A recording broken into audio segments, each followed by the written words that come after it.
Very, very excited to invite our three distinguished speakers and Dr. Pepper, who we love to call Dr. Pepper, but Robert Pepper, who's a former head of regulatory affairs for Meta, and who's joining me as a co-host today.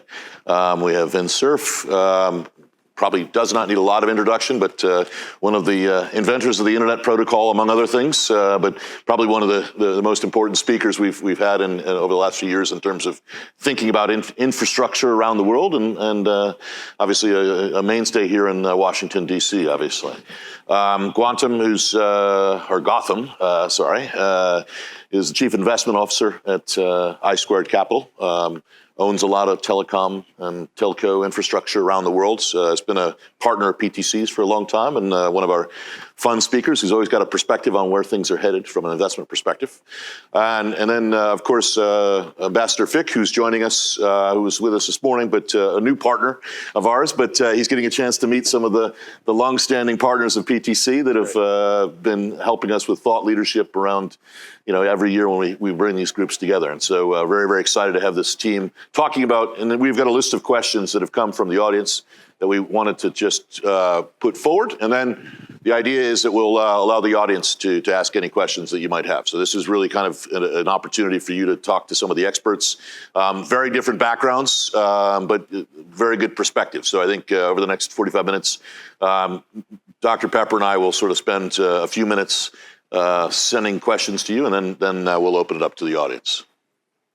So without further ado, one of the questions that came in, and we're going to go anonymous with these because I don't want folks coming up in the beginning, but Dr.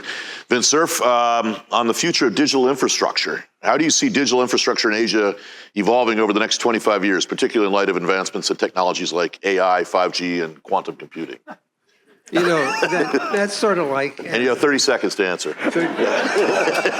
Yeah, this is the physics question. Describe the universe in 25 words or less. Give 3 examples. First of all, I don't think that Asia is necessarily unique. In other words, I think the infrastructure evolution is going to happen everywhere at varying and sundry rates. And you already heard a lot about the Pacific infrastructure, especially the subsea infrastructure, evolving now in ways that I never imagined. I mean, small islands being on optical fiber subsea cable was not a very thinkable thing 20 or 30 years ago because of the cost.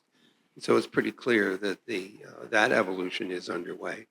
The low Earth orbiting satellite system, of course, can theoretically get everywhere.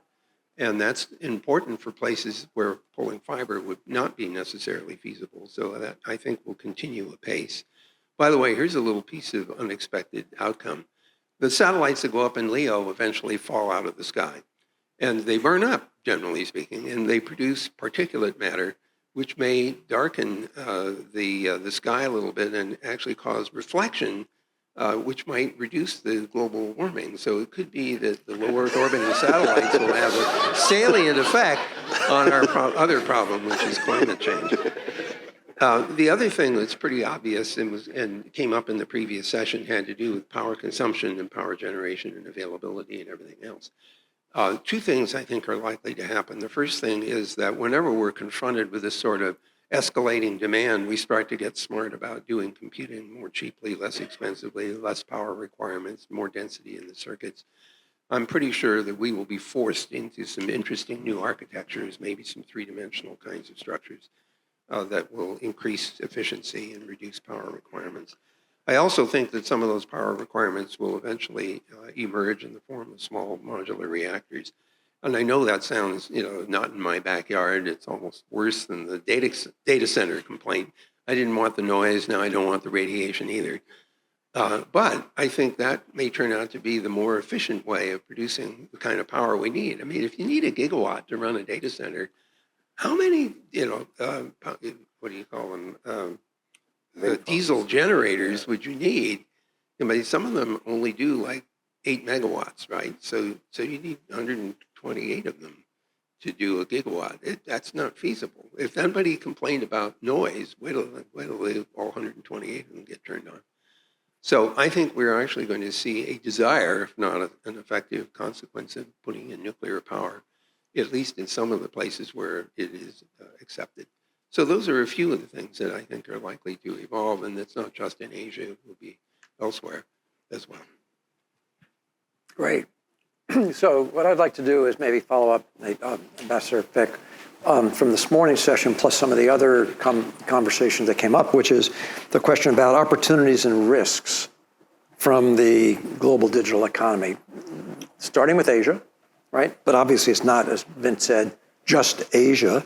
You know, how do business and governments need to think about this and then steer potential changes? And going back to Bill's opening slide where you had AI, right? You want to get the benefits, and then there's the space, and then but you want to avoid, you know, the bad outcomes. And so how do you think about this in your new role, right? It's not that new, the 3 years as ambassador, but also because you come from the tech industry. I mean, how are you thinking about trying to get that balance on these, you know, opportunities and risks? And what's the role of government and what's the role of the private sector? I think the fundamental opportunity, or one of the fundamental opportunities, is to connect the third of the world's population that's still disconnected. In terms of market expansion, in addition to just the moral and ethical imperative, and all of the benefits in education and otherwise that flow from that. So kind of the macro opportunity is that, you know, we still, broadly speaking, only have something like 2/3 global penetration. The risk is how that happens. And make no mistake, there are fundamentally different views, I think, philosophies of what our tech-enabled future ought to look like. There is a generally rights-respecting point of view that is grounded in a body of human rights law and practice that is fundamentally multi-stakeholder in terms of believing in a sort of balanced interplay among government and business and civil society organizations. And then there's a different view, which is more authoritarian, more multilateral as opposed to multi-stakeholder, more state-focused, and less concerned with what we view broadly as established norms in human rights. And so I think a lot of the tension, at least from my seat, is in how the connectivity race plays out in that third of the world that is yet to be connected. And it's fundamentally a tension between those two systems. That tension plays out as well in areas that are already connected, make no mistake. But if we're thinking about opportunity and risk, I think those are the broad contours. Yeah, and maybe just following up on that, one of the other questions, and again, for anybody, is how do we address the socioeconomic disparities, some of which have narrowed as a result of technology and internet connectivity, but in other aspects have actually widened. And what's the role of policy or government working with private sector to make sure that the inequities don't increase? Well, you just, at one of the early panels that Brian Quigley was on, he talked about the Pacific connection idea.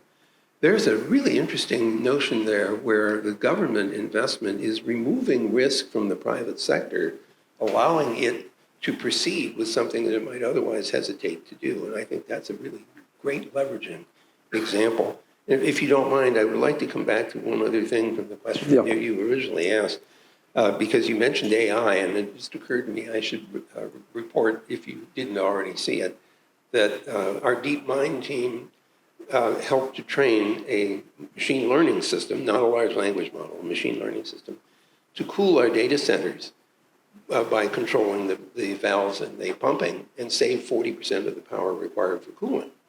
So that's an example of the possibility of machine learning helping us with power requirements become more efficient in one way or another. And just add to this, right? How do you, at the core of it, make populations that you're trying to serve, right, in Asia in particular, where the divide is quite large, buy into this, right? So the first part was, as the ambassador said, connectivity, right? So you've got the basics, you've got the connectivity. I think a lot of that is already borne fruit, and you can see connectivity in school, classrooms and villages and things like that. And just look at the smartphone penetration in Indonesia or India. It's remarkable, right? And people do banking, everything on it. I think the second part, which is more to do with AI, I think that's a big question. Will it then thereafter deprive them of the service jobs that they had, servicing, other developed economies, or would it add to it? And I think the answer is relatively straightforward, but very hard to implement, is to basically invest in those countries. So unless the population sees that those investments are right there in their backyard, and they see that there's a benefit, you invested in the grid, you're invested in connectivity, and that is creating at least some upward movement, the mobility, economic mobility. I think otherwise you're going to see that pushback. You see all the government saying, I'll keep my data, which is largely a first step to other forms of control, right? So the only way to break it is for both the governments, the developed West, but also more importantly, the companies. They're right now, lots of the companies in this universe are $3 trillion plus. This is the size of many developing economies combined. So I think those companies to actually take that sustainability role very seriously and invest in those economies. So is it all right if I ask Ambassador Fick a question? Absolutely. You've broken every rule so far, so go ahead. Sure. Is it all right if I don't answer? It's your option. Yeah, my theory is take over control of the panel. That's it. This has to do with policy, which of course you're embedded in. The peculiar thing about architecture is that it's uniformity and commonality and standards that make the internet work. But unfortunately, we can't apply that to policy. There are 193 countries or 196 countries, and they all have their own policies, and they don't all, they're not all common or even compatible.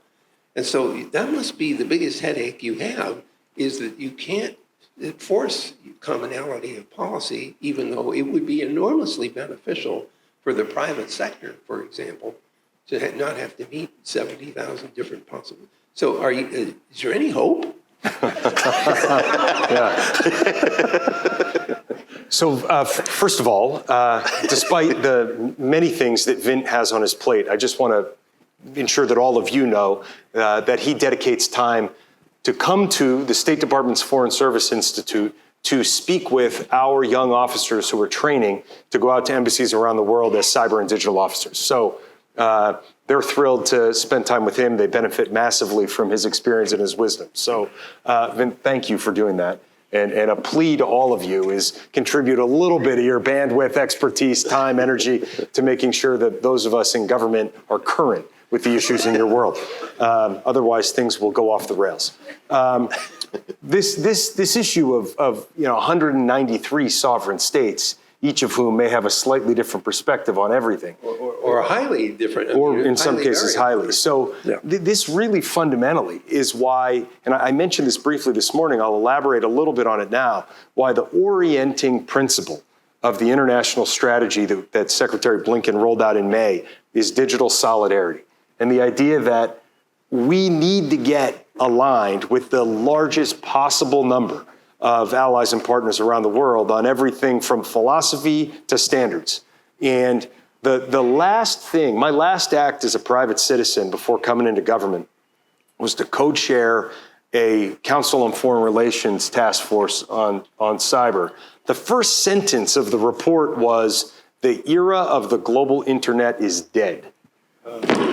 Which is not the kind of definitive statement you want to make before going into a contentious Senate confirmation process.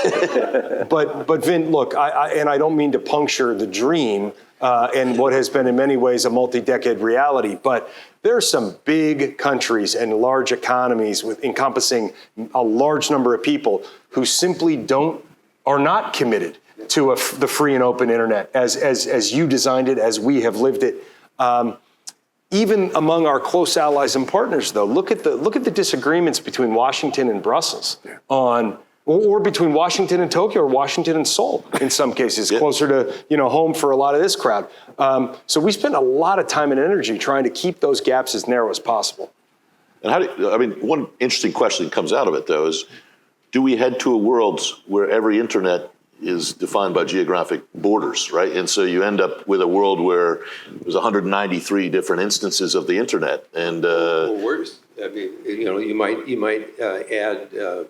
No, I guess that's about right. I've been thinking the EU changes every day, right? I'm thinking of the EU where they're trying to pretend to be one thing, except they're 28 pounds or 27. But you think about it, we could end up in a world where, hiding under the auspices of data privacy, saying, hey, we're going to have our own internet, and then all of your AI models are all going to be built on what happens to be inside that in that box, right? And is that the right answer also? I think it's progress in science and engineering is a consequence of sharing, not hiding.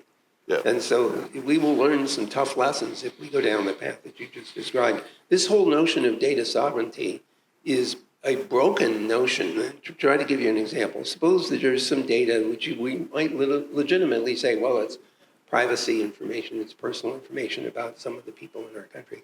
As soon as you start mixing that together with other data, suddenly you now don't know what to do with it, especially if you mix data from multiple sources. So the idea that you can protect your data by keeping it in one location, in my view, is not a very well thought through notion. But you can understand a motivation that might be somewhat different. That motivation might be, we want to keep this information here and no place else because we, the government, want access to it. And that's a very different kind of motivation. Yeah, and Ben, and one of the things that we've seen is, you're complaining about the large language models not reflecting European values, and yet at the same time, they will not allow those developing the large language models to use European data to develop the models that would then reflect European values. Yeah, and so they can't have it both ways. Yeah, that's catch-22. Exactly. So these are some of the issues, and I think it's why it's so important, data solidarity versus, or digital solidarity versus digital sovereignty.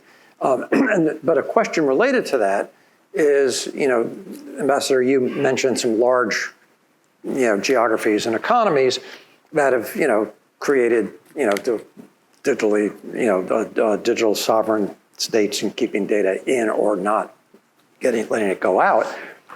Some of them are very large and believe that their economy will not suffer if they do that.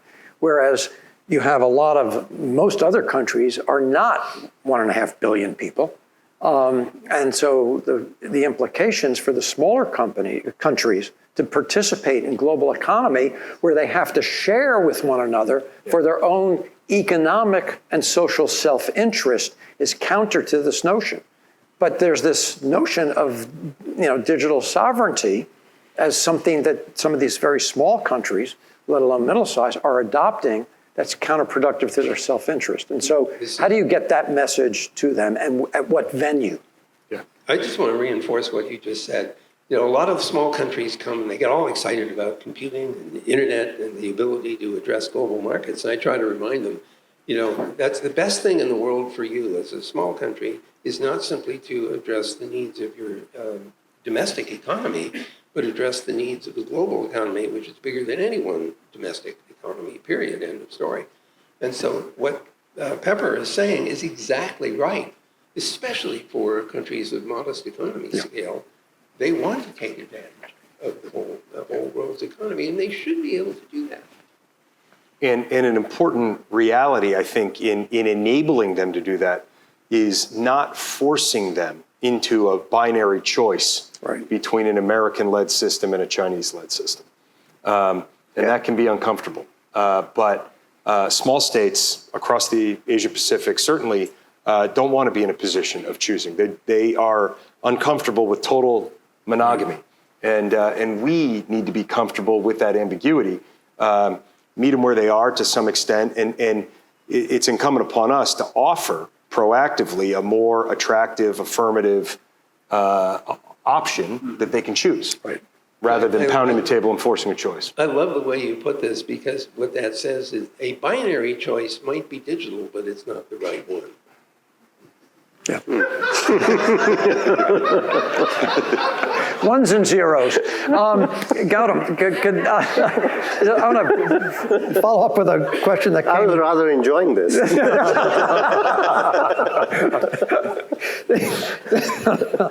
A question, right?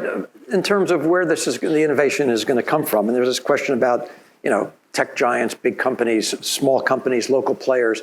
We went through that domestically in the U.S. when, 20 years ago, 30 years ago, developing, the digital cell phones and mobile networks and so on. And there was a very nice notion that it wouldn't be great if we can create opportunities for the little guys. But some businesses are scale businesses, all right? And, it turns out that building nationwide mobile networks is a scale business, and it just turned out that way. I mean, just driving the economics. And on the last session, you were being very practical.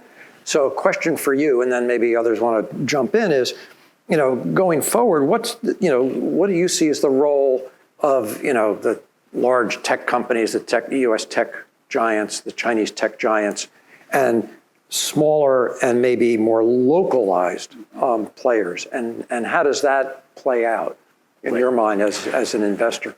Yeah, look, I think as a global tech giant, and not to sort of give them any advice, not that they need it, I think the art of a global tech giant will be how do you localize? How do you conform and provide a choice to the local country? So if you, for instance, say, join my ecosystem, but all my AI models are run in Texas, and frankly, and since I'm shooting my data from my photons from, I don't know, someplace that is tax-free, that's not going to be welcome.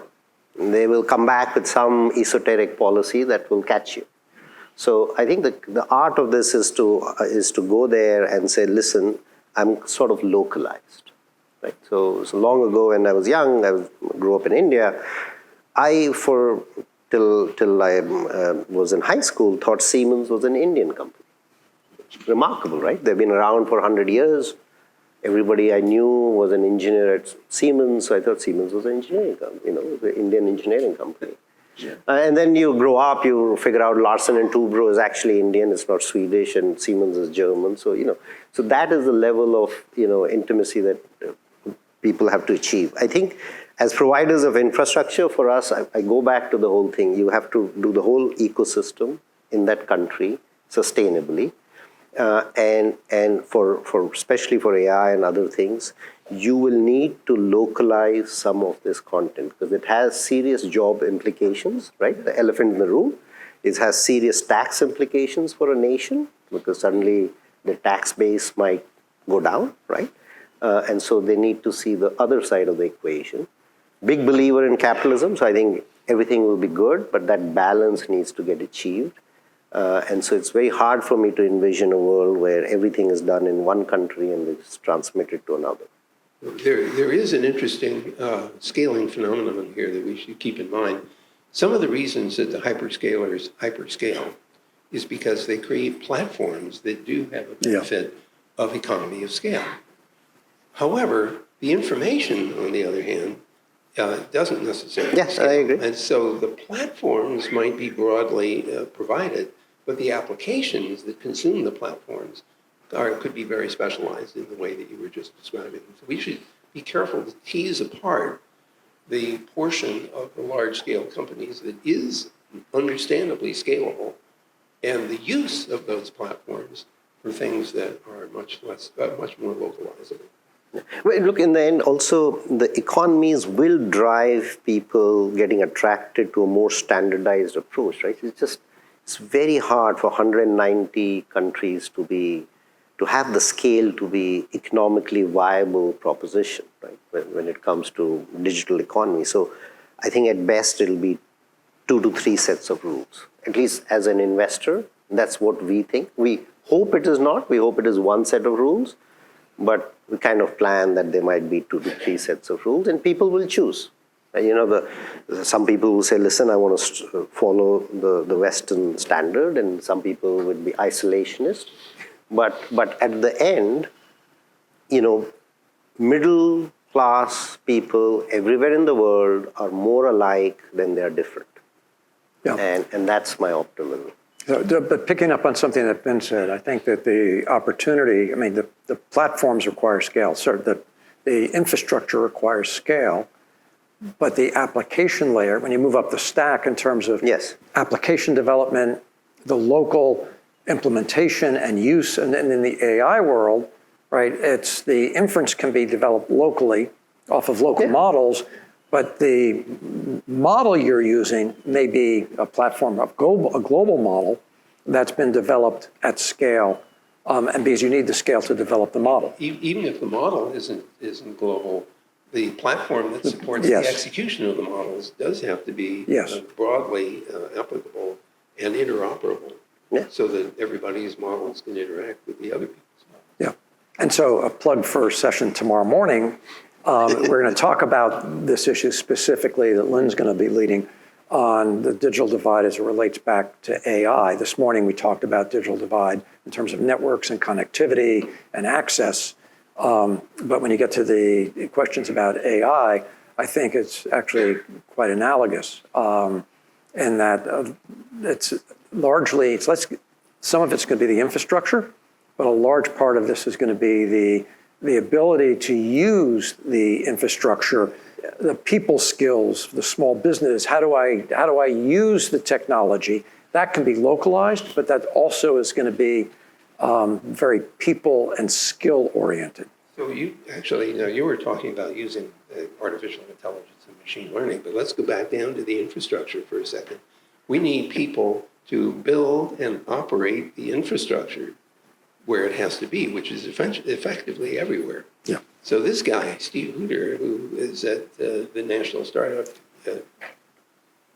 National Resource Startup Center. Sorry, at the University of Oregon, is the guy that's been spending 30 years in the Global South helping people with the knowledge that they need in order to build and operate the infrastructure that we would like to have everywhere. And so that's why it's important to get the knowledge gap has to shrink. So we have more questions here, but are there questions? I had one question, I think, that's sort of coming out of this, because watching when we think about the internet generally, right? When we think about countries around the world, different countries have employed different models. You got the giant firewall in China that basically blocks everything that comes in and out of the country. And then you go to places like India and Singapore where they use probes or they use what's called lawful intercept. And then you have the United States, which probably it's fairly open in terms of how the internet is operated, as far as we know. But my point is, what is the model that we actually go to in the future if we're trying to get a blended world where everyone, so machine language models can actually access everybody? What do we, as a government, what should we be pushing and saying? Is the Indian method of the lawful intercept, where the government has access to every data center? They have a probe that sits in every data center in every telecom company, which is what they do, and the same thing in Singapore.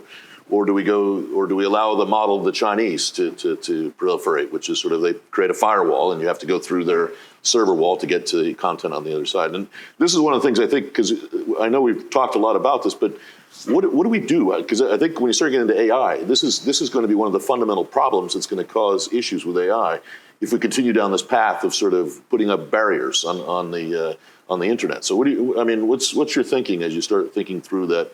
And countries have every right to, for national security reasons, to want to have access to what's going across the internet, and obviously there's reasons for that. But how do you? What's the place do you go to in the middle? I'm not an economist. Maybe Pepper would come closer to that than I can. But as I think about this, if country decides to close access to the information that would help you train large language models or other machine learning models, every single one of those models will be deficient in some way. And the deficiency will eventually show, because it won't be applicable in all the places where you would like it to be. And maybe governments will discover that that deficiency is so debilitating that they need to change their view of the importance of information sharing. A lot of people go around saying information is power, as if to say the control of the information gives you power. And my reaction to that is, no, information sharing is power. Because what I know and you don't know, and what you know that I don't know together is a heck of a lot more than each of us hanging on to our information and not sharing it. Bill, I think like the gates or the walls, I think that is unlikely to happen. At least I don't see it. And it's sheer economies of trying to replicate that. Now, okay, I think the Chinese have gone down that path, for better or worse. And it's also like, maybe I'm not being clear.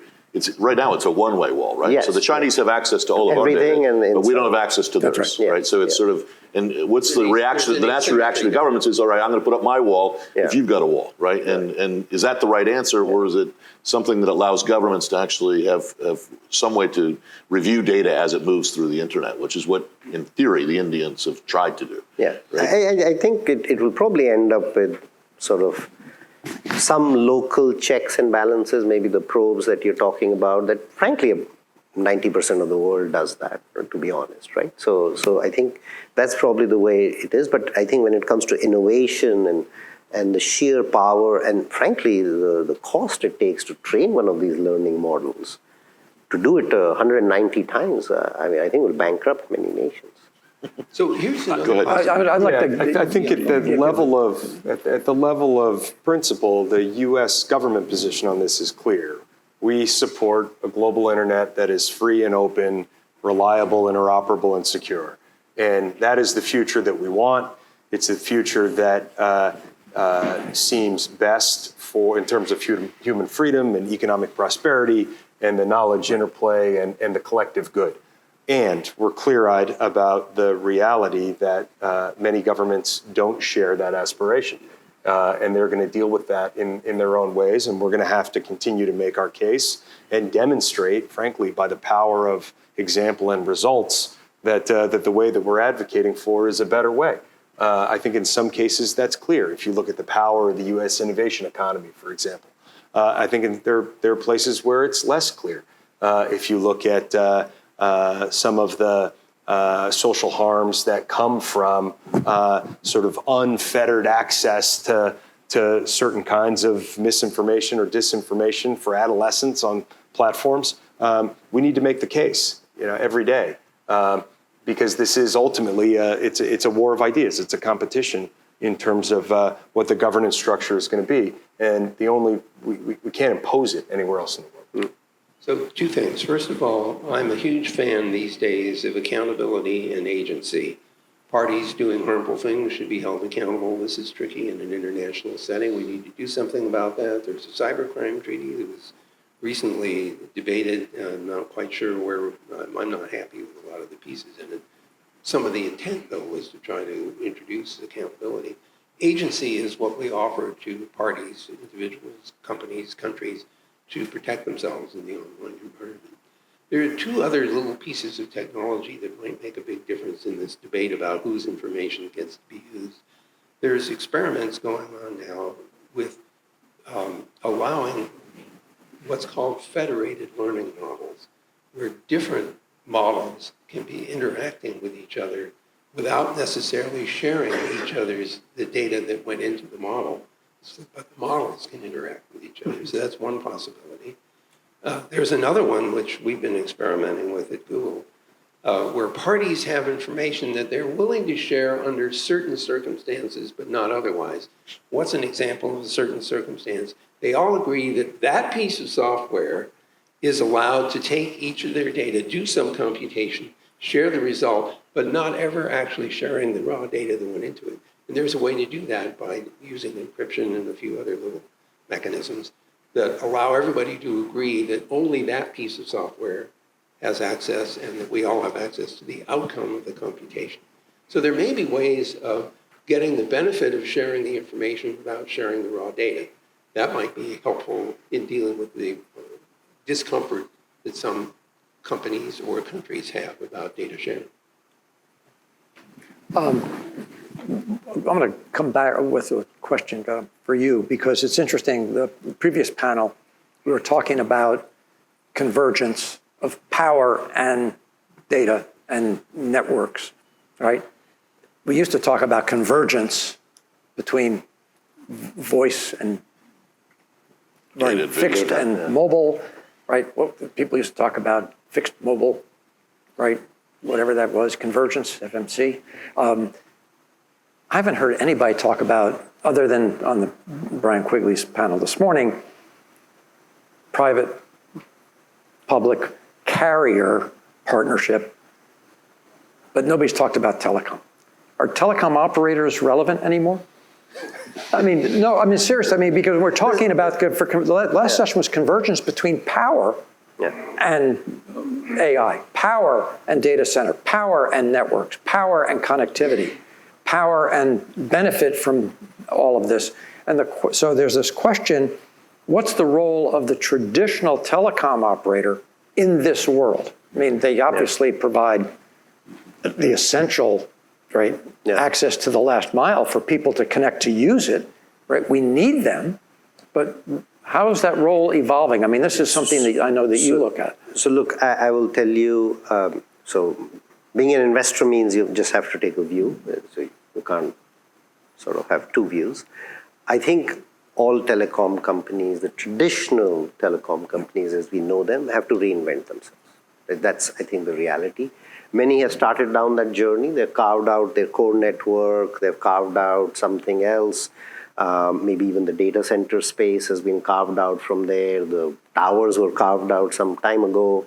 I think largely they have now focused, if you're clever about it, you would focus on the consumer. So you say, I have an access to a consumer. I have a relationship with the consumer. I need to better that relationship and frankly provide the last 100 meters, because and that difference is coming shorter and shorter. And in the end, you know, like if you think about the LEO satellites, to your point, right? I mean, that's going to override your local network eventually, right? And so effectively, they have a tough job ahead of them.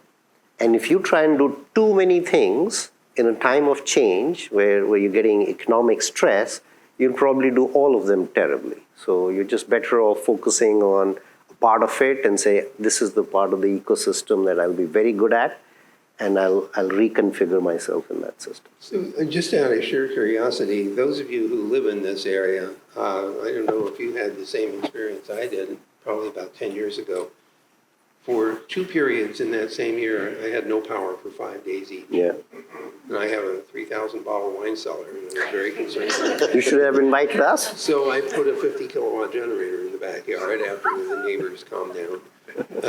And so I now have some resilience. And the reason I bring this up is that I think resilience and options and backup are actually going to be important for communications too. Yeah. I rely very heavily on fiber optic thing I have in my home, Wi-Fi in my office, and my mobile with the hotspots have saved my butt. I can't tell you how many times. And not yet, but someday we'll probably be carrying around a ground station from the Starlink or one of the other similar LEO things. I like the idea of having backup and options, and I wonder whether that isn't true for a lot of people. And so the idea of having only one last 100-meter connection sounds old-fashioned to me. The idea that we want access to multiple and independent supplies of communication and power might turn out to be the norm. I don't disagree, but the only thing I'd point out is you probably got rid of your T3 connection some time ago, right? So, and then you probably got rid of your cable connection also, hopefully. And so now, you know, you're relying on 2 other advanced technologies. So myself, like I have a fiber connection and a cable, and I have a router that frankly just selects the best. It might become SpaceX and fiber, it might become X and Y. So there'll be 2. But I don't think most consumers can afford to pay 3, right? I mean, at least people like me don't like to pay for 3. So I think at the core of it, they have a ton of infrastructure and money that they sunk in the ground. You have to acknowledge that, right? I mean, they laid copper wires and they laid fiber wires, and you know, so they've sunk a lot of money in it. And if you look at the ROIC, the return on invested capital for telecom companies, it is a shockingly low number. It's sub 4%.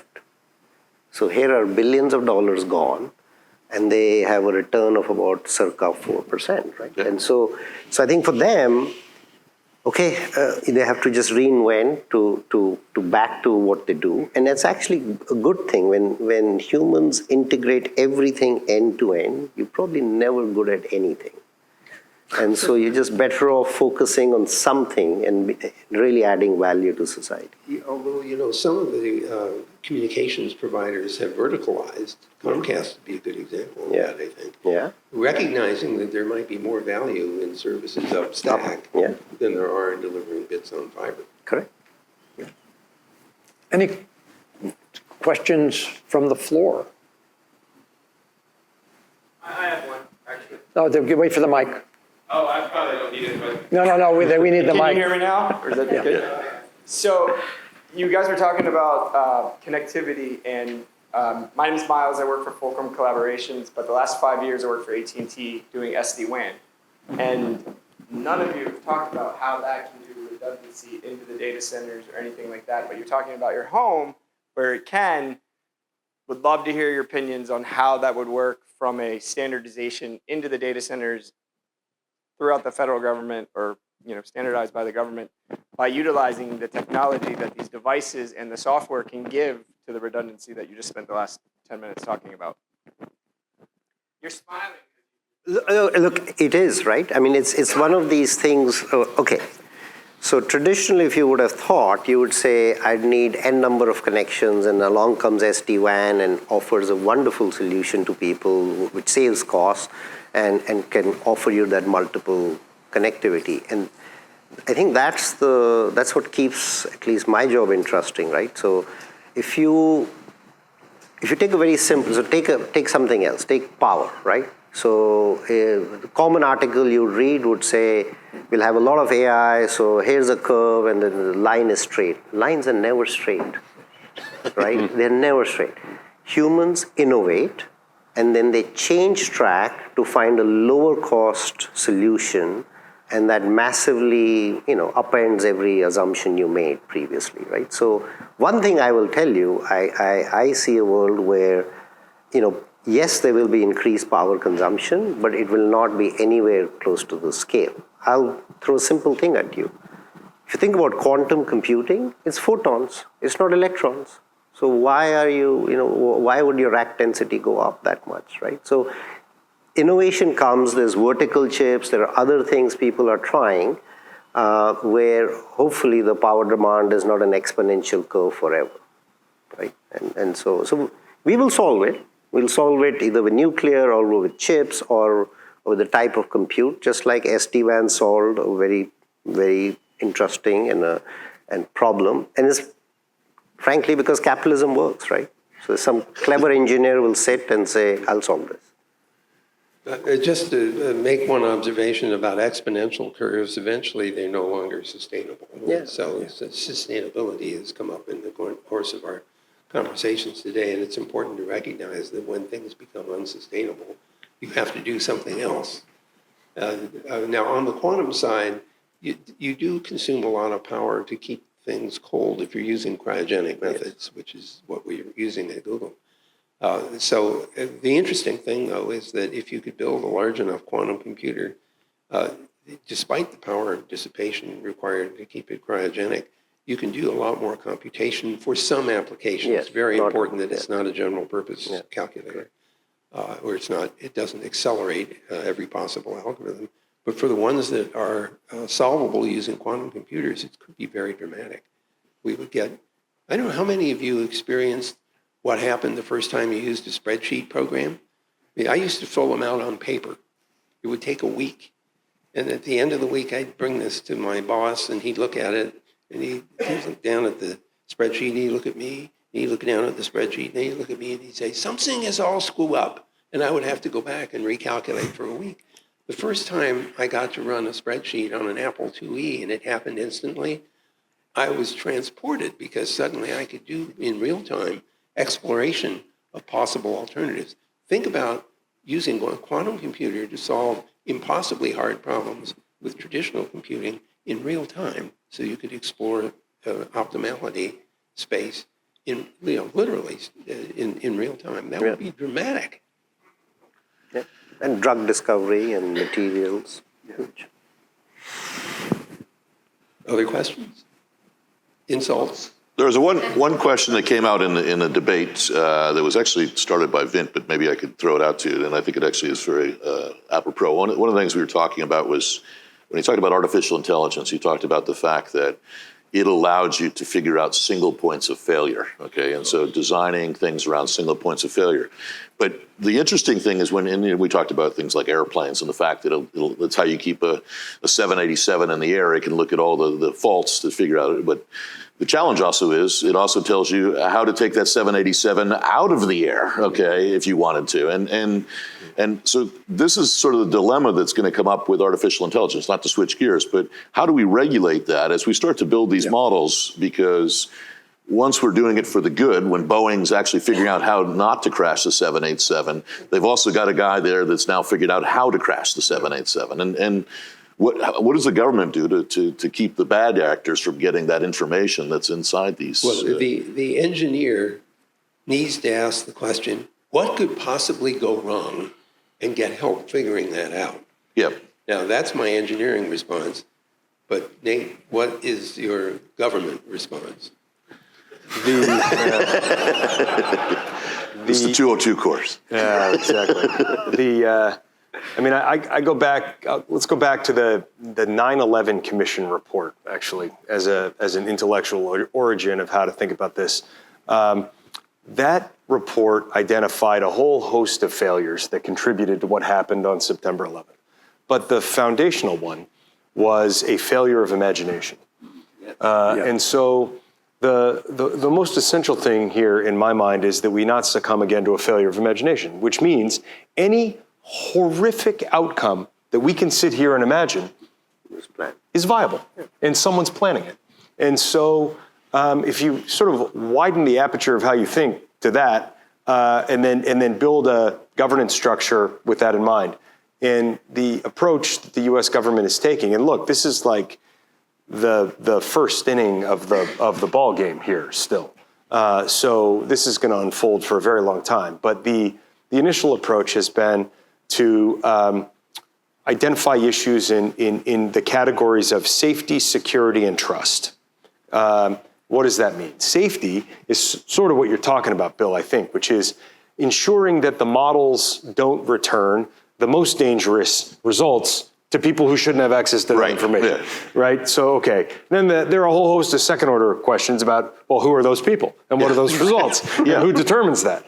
The security pillar is more traditional cybersecurity, but protecting the models themselves from access by malicious actors. And then trust is fundamentally, how do you make sure that users can distinguish between AI-generated content and non-AI-generated content? So that's the beginning of the intellectual framework. And then the wrong way to answer the questions is going to be for a bunch of people at the State Department and the CIA and the NSC to huddle in a room and come up with a fully baked plan. That's not going to be the right way to do this. So that gets back to the close and ongoing partnership with the leading developers. Right now, the leading AI businesses in the world are all American companies. You sort of get down into the second tier by the time you're talking about non-American companies. So for some period of time, we will at least be able to get the relevant people in the room in some recurring way. Yeah, which... that's such a good answer. That's why you're a diplomat and I'm not. I will have to point out something, though, that this intense focus on it was produced by artificial intelligence and we need a big warning sign. Excuse me, but people get things wrong, too. And so I'm concerned about any output getting suitable scrutiny, regardless of its origin. We should be concerned about that and not get overly exercised on AI alone. That's fair. So a question, Nate, is how do you convince other countries to align with the U.S. vision that you've laid out? That's been the vision forever, right? Yeah. Well, and that's and where? I mean, so what's on your agenda as you're thinking about how do you convince other countries What are the venues, and how are you approaching this with your team? Yeah. Start by thinking, what are the inputs or the necessary precursors to be a player in this space? You need talent, you need data, you need compute, you need power. And when you start to sort of cut the world according to those inputs, we actually don't have 193 countries you got to worry about. That's right. We have a much smaller number where we can afford to focus our effort for now. And that's going to be dynamic and it's going to change over time. But there are, you can shrink it to a much more manageable diplomatic or policy problem, at least, just by doing that. I'm not going to name them here, but it at least makes it a little bit more manageable. And then within that subset, you've got a number of them that are more or less with us all the time. You have a number of them that are more or less against us all the time. And then you got a few in the middle that matter a lot. And most of the energy right now is in the middle. And how many of those conversations are bilateral and how many are multilateral in terms of venues? So they're both. I think the governance conversation in 2023, let's see, ChatGPT was released in November of 22. The governance conversation in 2023 internationally happened basically the G7, the world's leading democratic economies. That was a good starting point because it was more than just the United States, but it was still pretty fast, and it was the most relevant places in some dimensions that mattered. We've sort of hit the end of like, that's not enough anymore. And so very quickly now, that aperture needs to widen. I think I mentioned this morning, that the next step in the governance discussion has to be a bigger set of countries. One way to go would be the OECD. 60 plus, sort of the next cut of generally like-minded, technically adept market economies.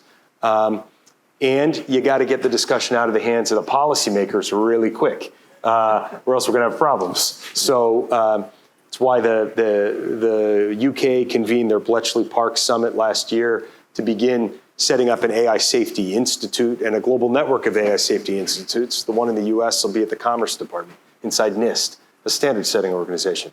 And so the first international gathering of AI Safety Institutes is going to be in San Francisco in November.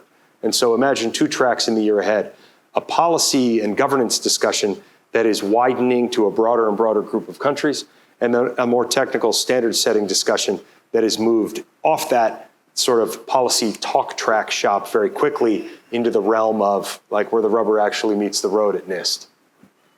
So there are a bunch of things that are happening kind of in parallel. We have in September this Summit of the Future. There's something called the Global Digital Compact that might come out of that. There's a lot of controversy over the fourth iteration so far. The Internet Governance Forum will meet, and I guess you'll be there in Riyadh as well. And then comes the World Summit on the Information Society plus 20 next year. So there are other venues that involve a much larger number of countries. And so I think we're all engaged in both ends of this discussion, from the G7 on one side all the way out to the UNGA on the far end. All of those discussions are, I would say, they're not consistent. There's a lot of variable perspective and views in all this. But the fact that the conversation is going on, I think, is important. Any other questions out here? We can keep going. Sure, go ahead. Thank you. It's on. Okay. Yep. Yeah, so we had a lot of conversations about we're going out to the inference, and we're going out first to do the learning models, and we need large power for that. Once we come back to the inference, is there any thought around going into older real estate areas that were maybe done and power was allocated before any of the power savings were applied, and using those as inference areas where you might need 2 to 4 megawatts for a inference cluster? Any thoughts on that and how that would play out in Asia particularly? Sure, I can give that a crack. So in our thesis, as we see it play out, I think data centers 1.0 were 30, 50 megawatt facilities, power, connection, convenience, right? Mainly connectivity.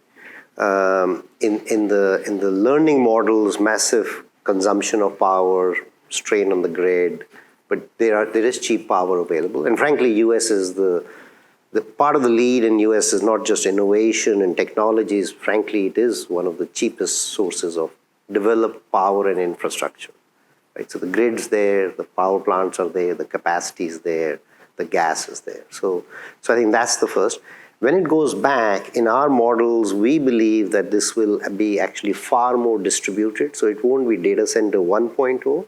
So you should think about data centers in smaller towns in Tennessee and XYZ, because the inference model has a little bit of work to do, but they are exactly, as you said, right, 4, 10 sort of megawatt type sites.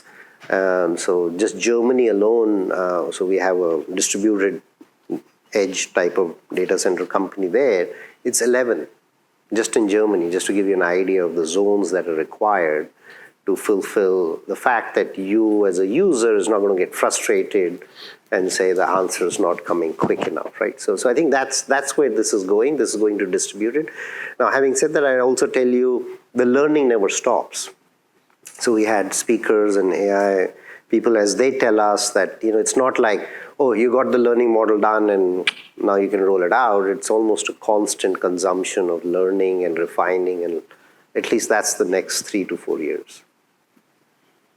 You mentioned the information and responses not coming back fast enough. I've been frankly astonished at the data rates that we're starting to see in the optical fiber networks. Yeah. I don't think the LEO systems will ever catch up. I mean, they just can't. They can be very helpful. They get to places where you couldn't get to otherwise at reasonable cost, but only 800 gigabits a second on an optical fiber. I remember when the backbone of the ARPANET was 50 kilobits a second, and we thought that was broadband back in 1969. I can't even carry one digitized telephone call on a 50 kilobit circuit. So it really is astonishing how rapidly we have increased that capacity for optical fiber, which makes it so invaluable.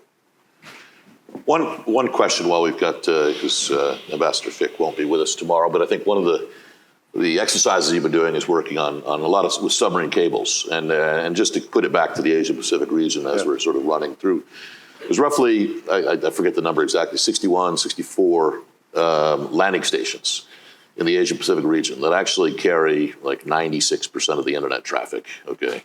Many of them are extremely vulnerable. So you think about it, 61 buildings could essentially wipe out 2.5 billion users of the internet unless they had terrestrial connections, and there's very few of those. Most of Asia's islands, and so the communication comes on these cables.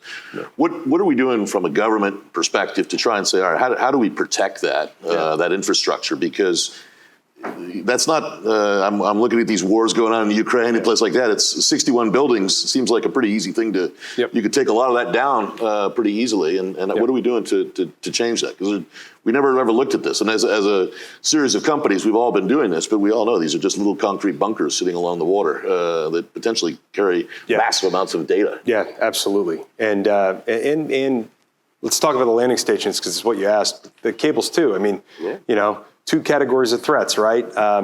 Unintentional damage, whatever, dragged anchors and fishing gear, and sabotage. And the way you guard against unintentional damage is very clear marking on the chart, which makes sabotage much easier. Right? So you end up with this difficult tension. And then of course, they come out of the water, and you got a little building above the high tide line. What we're doing is ensuring that our partners, the governments in the countries where those landing stations sit, understand the risk, and that they appreciate how much of their economy and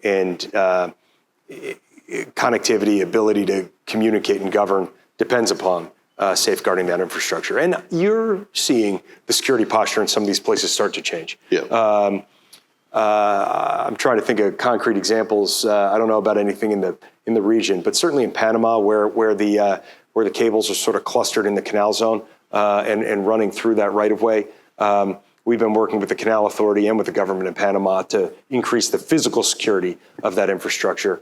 Sri Lanka, similar conversation underway with the government there. I think there's the first step is simple awareness, and then the governments have, it's a solvable problem because they've solved it in with other infrastructure. It's just a matter of extending that attention to the landing stations. Yeah, obviously in Asia we've all cooperated for many, many years, and there's a lot of information shared. But you look at the Middle East, for example, today. I mean, the Red Sea is largely out. And you think about very, very critical portion of the global network. And thankfully, that has not happened in Asia. The only instance in Asia was an earthquake in 2006 that took out a lot. But the reality is we are vulnerable. And no, it's great to, because I think it is one of the things where the U.S. government can be proactive and really help to sort of, because we don't control those points necessarily, and to make sure there's a certain standard of security, et cetera. But I think one thing, if I may suggest, is we have 11 of these neutral landing stations. Yeah. And we're just multiplying, right? So our intention is to distribute it more. So traditionally, for various reasons, largely because you can't get a permit generally, everybody lands at the same point. And I think it's a terrible idea. Yeah. So for us, I think like 5-6 years ago, we started applying for permits. That's probably as long as it takes. And as we get permits in Indonesia and India and all, we just put brand new landing stations that are neutral. And I think we just need to distribute that load. We'll do everything we can to protect, but knowing the propensity of dragged anchors and all these things, I think you just have to distribute it, have multiple redundancies and be neutral. Yeah, another way to think about it, right, is redundancy on top of redundancy, right? And so one of the things that USG can do to help is, streamlining the process, right? And very well, Ambassador, you raised it this morning, the difficulty of getting everybody on board to do that, because the companies building the networks are aligned, right? They want them up and running and secure. So do you. But we need that redundancy on top of redundancy, and delays in making multi-billion-dollar investments sometimes kills those investments. And so that's one of these tensions that you already identified. And so I think that's extremely important, right? And redundancy doesn't mean running more cables over the same route, right? Or in a narrow corridor, right? It really is genuine diversity of routing, and then having backups on backups, right? So just to respond to that, if you look at the telegeography maps, most of them look like the cables are running east-west, linking continents together. But when those cables get severed, it would be interesting if you had some north-south cables and some switching capability on the floor so that you could switch around a cable cut. Now, I'm just thinking about the kinds of failures that cause the internet not to be available or useful. An awful lot of them are accidents. For example, misconfigurations and things like. We shoot ourselves in the foot more often than somebody deliberately messes things up. It's embarrassing, but it's true. And the dragged anchor problem is quite real. So are earthquakes, though. We don't know how to stop that. But we could have better situational awareness about where the cables are, who else is in the vicinity of the cables, paying attention to indications and warnings and things like that. Even when it's not a question of malfeasance, it's just a question of, you're a fishing boat and you have this anchor, please don't drop it here because, we have an expensive investment there. So maybe better situational awareness would be one element to. Yeah, and cable protection zones, right, which is part of the best practices. It's one of those things that I think all the subsea owners can pool their resources for. Because, on its own, if you operate one or two cables, it'll never make economic sense for you to do any of what you're suggesting. But as a consortium, just like the oil industry has done, right? They have a dedicated fleet of ships that are ready after the Exxon Valdez spill to clean up. I think this industry also requires a joint solution, at least in the Western Hemisphere. somebody to do Insurance that. policy, basically. Yeah, basically. They're telling us we have to wrap up. Yeah, I think what I'd like to do is just say thank you very much. Appreciate everyone's time and.